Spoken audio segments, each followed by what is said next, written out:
मैं आज इस वीडियो में आपको जो ब्रह्मा जी का बनाया हुआ कालचक्र होता है उसमें जो घटित समय होता है उसके बारे में जानकारी दूंगा। उसके बाद जो हमारे अभी सप्तऋषि हैं, कौन कौन सप्तऋषि हैं उसके बारे में, फिर अभी जो चिरंजीवी हैं उनके बारे में, और भगवान श्री हरि विष्णु के 10 अवतार के बारे में आपको बताऊंगा। और मेरी जानकारी में अगर कोई आपको भूल या त्रुटि दिखे तो आप हमारे कमेंट सेक्शन में उसको ज़रूर बताइएगा, उसको ज़रूर लिखिएगा ताकि हम इसको सुधार कर सकें। और चैनल में नए हैं तो हाथ जोड़कर निवेदन है, इसको सब्सक्राइब करिए और पसंद आए तो लाइक करिए। तो जो समय का चक्र होता है उसमें एक मनवंतर में 71 चतुर्योगी होते हैं, और एक चतुर्योगी में 4 युग होते हैं: सतयुग, त्रेता, द्वापर, कलयुग। तो प्रत्येक मनवंतर में एक विशेष मनु द्वारा रचित, ये प्रत्येक मनवंतर एक विशेष मनु द्वारा रचित होता है जिन्हें ब्रह्मा जी द्वारा सृजित किया जाता है। ये जो प्रत्येक मनवंतर है एक विशेष मनु द्वारा रचित होता है जिसे ब्रह्मा जी द्वारा सृजित होता है। अभी वर्तमान सप्तम है जो मनु, अभी वर्तमान सप्तम के मनु हैं वैवस्वत मनु। तो ये युग इस तरीके से बढ़ता है, ठीक है। तो और अभी हमारे जो सप्तऋषि हैं जो धर्म के उत्थान के लिए, शिक्षा के लिए, सामाजिक उत्थान के लिए जिन ऋषि मुनियों ने बहुत योगदान किया, वो फिर अपने ब्रह्मांड में जो सप्तऋषि होते हैं उनके नाम से जाने जाते हैं, सप्तऋषि हो जाते हैं। तो अभी जो सप्तऋषि हैं वो हैं कश्यप मुनि, अत्रि, वशिष्ठ, विश्वामित्र, गौतम, जमदाग्नि, भारद्वाज। ये 7 सप्तऋषि हैं। कश्यप, अत्रि, वशिष्ठ, विश्वामित्र, गौतम, जमदग्नि, भारद्वाज, ये 7 सप्तऋषि हैं। और जो चिरंजीव होते हैं, चिरंजीव वो होते हैं जो इस युग से अगले युग के अंत तक जीवित रहे। भगवान ने कभी किसी को अमृत का आशीर्वाद नहीं दिया, भगवान ने चिरंजीव होने का आशीर्वाद दिया। मतलब इस युग से अगले युग तक आप रहें, आपका नाम रहे। तो कुछ जो भगवान जो 7 चिरंजीव हैं जो सशरीर अभी भी मौजूद हैं, और ऐसा माना जाता है कि जो हम लोग तपस्या पूजा पाठ करते हैं तो ये सशरीर यहाँ हमारे बीच हैं, तो ये सबसे जागृत देवता होते हैं, सबसे जागृत हैं। तो ये 7 जो चिरंजीव हैं इनमें 3 महाभारत में आपको ये दिखेंगे, 3 महाभारत में हैं, और 3 रामायण, और एक राजा बलि। राजा बलि प्रहलाद के पोते थे। एक और 3 महाभारत के जो हुए वो एक अश्वत्थामा, दूसरे व्यास मुनि, तीसरे कृपाचार्य। रामायण से एक हनुमान जी, दूसरे विभीषण, और तीसरे परशुराम। तो 3 महाभारत से और 3 रामायण से ये हुए। मतलब आप उनको रामायण में या महाभारत में उनके चरित्र के बारे में जानेंगे, उनके बारे में देखेंगे, जानेंगे। महाभारत से हुए अश्वत्थामा, व्यास, कृपाचार्य। रामायण से हुए हनुमान जी, विभीषण और परशुराम, और 7वें राजा बलि। ये 7 चिरंजीव हुए जो कलयुग के अंत तक जीवित रहेंगे, कलयुग के अंत तक सशरीर मौजूद हैं। फिर 4 युग हुए। तो इस 4 युग में भगवान श्री हरि विष्णु ने 10 अवतार लिए, इसीलिए भगवान श्री हरि विष्णु को 10 अवतार कहा जाता है। तो सतयुग में भगवान श्री हरि विष्णु ने 5 अवतार लिए। सबसे पहला अवतार मत्स्य अवतार में आए। तो मत्स्य अवतार में जो मनु थे तो उनको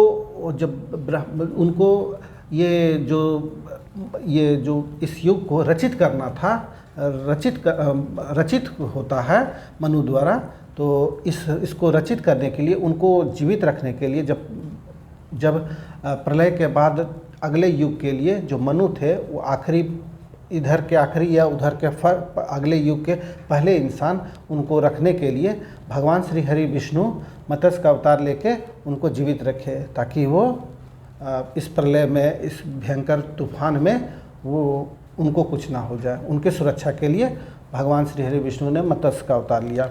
दूसरा अवतार लिया हायग्रीव। ये हायग्रीव राक्षस को वध करने के लिए उन्होंने अवतार लिया भगवान श्री हरि विष्णु में। इसमें ऊपर का जो भाग था वो घोड़े का था, और नीचे सिर जो था घोड़े का और शरीर जो था मनुष्य का। ये इनको हायग्रीव राक्षस को वध करने के लिए इन्होंने हायग्रीव का अवतार लिया। तीसरा अवतार है कछुआ का, कूर्म अवतार। तो जब समुद्र मंथन हो रहा था, राक्षस और देवताओं दोनों मिलकर समुद्र मंथन कर रहे थे, तो नीचे जो ऐसा होना चाहिए जो राक्षस और देवता दोनों का बल को उसको संभाल सके। उस पहाड़ के ऊपर जो पहाड़ रख के नीचे जो समुद्र मंथन हो रहा था, तो उसके लिए भगवान श्री हरि विष्णु कछुआ का अवतार लिए। तो वो उनका तीसरा अवतार कूर्म का था। चौथा वराह अवतार लिए। वराह अवतार में हिरण्याक्ष राक्षस जो है, वो जो पृथ्वी ग्रह है उसको लेके रसातल में, ब्रह्मांड के महासागर में छुपा दिए। हिरण्याक्ष ब्रह्मांड सागर में एकदम रसातल में छुपा दिए। तो भगवान श्री हरि विष्णु वराह अवतार लेके उस रसातल से पृथ्वी को सही जगह पे लाए और हिरण्याक्ष का वध किए। पांचवा अवतार उन्होंने नरसिंह कर लिया। नरसिंह में उन्होंने हिरण्यकश्यप को मारा। नरसिंह में उनका ऊपर का जो सिर था वो शेर का था, सिंह का था, और नीचे मनुष्य का था। तो ये नरसिंह अवतार में उन्होंने हिरण्यकश्यप को मारा। वो एक पत्थर से नरसिंह के आकार का बना पत्थर से ही प्रहलाद के आह्वान पर वो आए। प्रहलाद उनके परम भक्त थे, उनके आह्वान पे आए और हिरण्यकश्यप का वध किया। तो ये 5 अवतार सतयुग में उन्होंने लिया। अब त्रेता युग में, त्रेता युग इसलिए नाम है क्योंकि इसमें 3 का समागम है। त्रेता में 3 का समागम है, मतलब 3 अवतार त्रेता में लिए। पहला अवतार 52 अवतार कर। 52 में इन्होंने राजा बलि जो तपस्या किए थे, तो वो तपस्या के आखिरी समय में ब्राह्मणों को दान कर रहे थे। तो ये भगवान श्री हरि विष्णु 52 अवतार लेके ब्राह्मण रूप में आए और उन्होंने 3 पग भूमि का उनसे निवेदन किया। राजा बलि से 3 पग भूमि का निवेदन किया। ये राजा बलि वही हैं जो चिरंजीव हुए और प्रहलाद के पोता थे। 3 पग। तो राजा बलि उसके लिए बिल्कुल मतलब प्रसन्न होकर वो देने के लिए वचनबद्ध हो गए। तो पहले पग में, और उस समय राजा बलि पूरे समस्त ब्रह्मांड को जीते हुए थे, तो पहले पग में उन्होंने भूलोक को नाप दिया, दूसरे में देवलोक को, और तब तीसरे पग के लिए उनके पास कोई जगह नहीं था देने के लिए राजा बलि के पास, तो राजा बलि ने अपने सर पर ही रखने को कहा। तो इसके बाद श्री हरि विष्णु उनसे प्रसन्न हुए और उनको नीचे धकेलकर पाताल लोक में भेज दिए और पाताल का उनको राजा बनाया। और इसके बाद उनको चिरंजीव होने का भी वरदान मिला और चिरंजीव हुए, महाबली का भी दिए उनको। तो इस तरह से वो 7वें थे जो चिरंजीव हुए।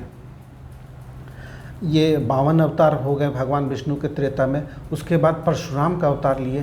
परशुराम भगवान श्री हरि विष्णु के ही अवतार हैं। वो भगवान शिव के शिष्य के रूप में भी जानते हैं और इन्होंने सहस्त्रबाहु अर्जुन का वध किया था, जो बहुत मतलब उदंड राजा था।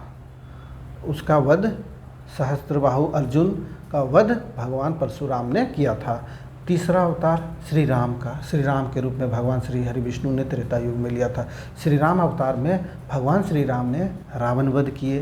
पुरुषोत्तम, हम लोग उनसे मर्यादा का और पुरुषोत्तम होने का पाठ जाने, राम राज्य जाने। तो ये भगवान श्री हरि विष्णु का ये त्रेता युग में अवतार थे भगवान श्री राम के रूप में।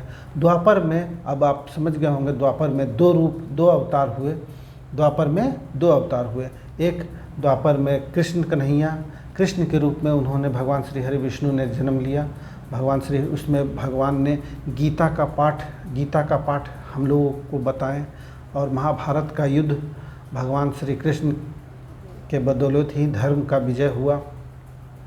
की विजय हुई। और जो दूसरा अवतार था द्वापर में, वो वेंकटेश्वर के रूप में हुआ।